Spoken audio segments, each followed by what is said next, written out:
মনীষার পাঁচফোড়নে সবাইকে স্বাগতম। আশা করি সবাই ভালো আছেন। কানাডা থেকে এখানে এসেছি 10 দিন হয়ে গেছে, আসলে 10 দিন না 12 দিন, কিন্তু কোথাও বের হওয়া সেভাবে হয়নি। তো আজ আসলে প্ল্যান করেছি মাকে নিয়ে কালনার 108 শিব মন্দির যাব। তো চলুন আমার সাথে ঘুরে দেখুন কালনার 108 শিব মন্দির।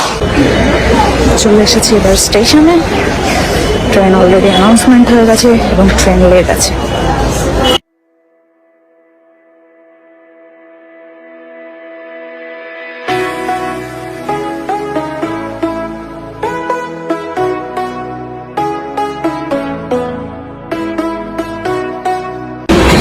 ট্রেনে উঠবো আর খাবার খাবো না সেটা হয় না।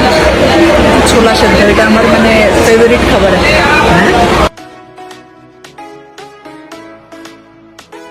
এবার চলে এসেছে মিষ্টি, আর আমার মায়ের ফেভারিট মিষ্টি, সেই জন্য নিলাম মিষ্টি। দেখতে ওরকম লাগলেও খেতে অনেক সুস্বাদু ছিল।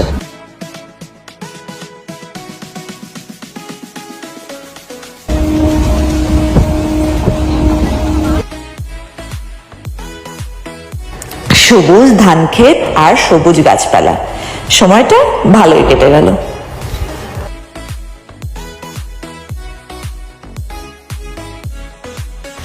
পৌঁছে গেলাম অম্বিকা কালনা স্টেশনে। শ্রীরামপুর থেকে রওনা দিয়েছিলাম 1:38-এ, অম্বিকা কালনা এসে পৌঁছলাম 3:18, 3:27 যদিও। তো অনেকটা বেশি সময় লেগে গেল। ডিরেক্ট ট্রেনটা পেলে এই টাইমটা লাগতো না, যেহেতু আমরা ব্যান্ডেল থেকে কেটে এলাম, সো টাইমটা একটু বেশি লেগে গেল। হাওড়ার দিক থেকে এলে সাধারণভাবে অম্বিকা কালনা স্টেশন 2 বা 3 নম্বর প্ল্যাটফর্মে আপনাকে নামিয়ে দেবে। আপনাকে এই ওভারব্রিজ পার করে যেতে হবে প্ল্যাটফর্ম নাম্বার 1-এ। প্ল্যাটফর্ম নাম্বার 1 থেকে বেরিয়েই 1 মিনিট হাঁটার দূরত্বেই ডান দিকে টোটো স্ট্যান্ড আছে।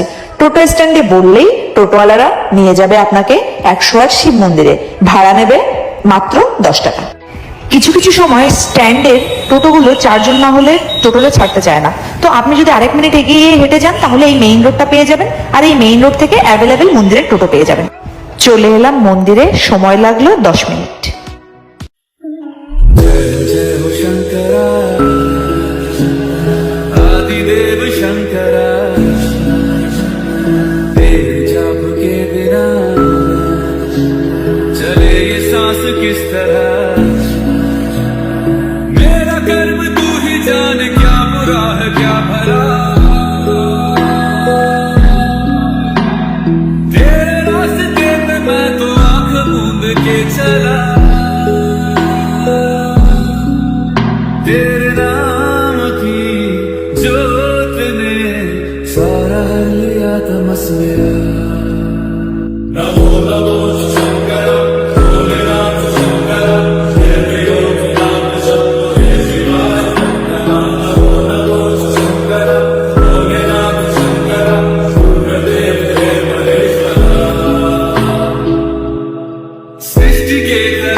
পূর্ব বর্ধমানের ভাগীরথী নদীর তীরে অবস্থিত কালনার এই 108 শিব মন্দির। এই শিব মন্দিরটি প্রতিষ্ঠিত হয়েছে 1809-এ। বর্ধমানের রাজা তেজ বাহাদুর এই মন্দিরের নির্মাণ করেছেন। তিনি ছিলেন শিব ভক্ত। শিবের ধ্যান থেকেই জন্ম নেয় এই শিব মন্দির তৈরির ভাবনা। যদিও বা কারো কারো মতে 108 রুদ্রাক্ষের মালা জপ করতে করতে এই 108 শিব মন্দির স্থাপনের ভাবনা আসে মহারাজের।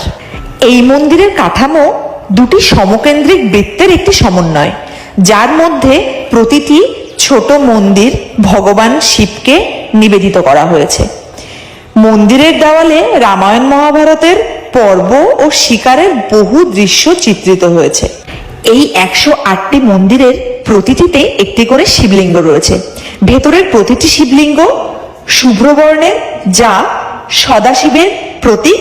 অন্য বাইরের বৃত্তের অর্ধেক শিবলিঙ্গ কৃষ্ণবর্ণের, যা রুদ্রের প্রতীক, আর অর্ধেক শিবলিঙ্গ শুভ্রবর্ণের, যা সদাশিবের প্রতীক। মন্দিরে আজকে শুক্রবার, সাধারণভাবে শনি রোববার বা যদি কোনো সরকারি ছুটি থাকে সেদিন বেশি ভিড় হয়, কিন্তু যেহেতু আজকে শুক্রবার আমি সেই হিসাবেই প্ল্যানটা করেছিলাম যাতে আমি অতটা ভিড় না পাই। তো সত্যিই সেই ভিড়টা নেই, কিন্তু মন্দিরের যত্ন একদমই নেওয়া হয় না বললেই চলে, সংরক্ষণ নেই বললেই চলে। ভেতরের অবস্থা খুবই খারাপ। যা হোক, আর এই 108 শিব মন্দির থেকে বেরোলেই তার অপর দিকে রয়েছে কালনার রাজবাড়ির ক্যাম্পাস। সেখানে রয়েছে রাসমঞ্চ, কৃষ্ণচন্দ্র টেম্পল, রাজবাড়ির গ্রাউন্ড, আর রয়েছে লালজির মন্দির। তো আমরা এবার চলেছি সেখানে। তাড়াতাড়ি এখানের একটু দর্শন করে আমরা যাব আবার বাড়ির দিকে ফিরে। চলুন এবার ভেতরটা দেখে নিই।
যাই হোক, ভগবানের দর্শন হয়ে গেল, বাড়ির কাছে ছোটখাটো একটু ঘোরাফেরাও হয়ে গেল।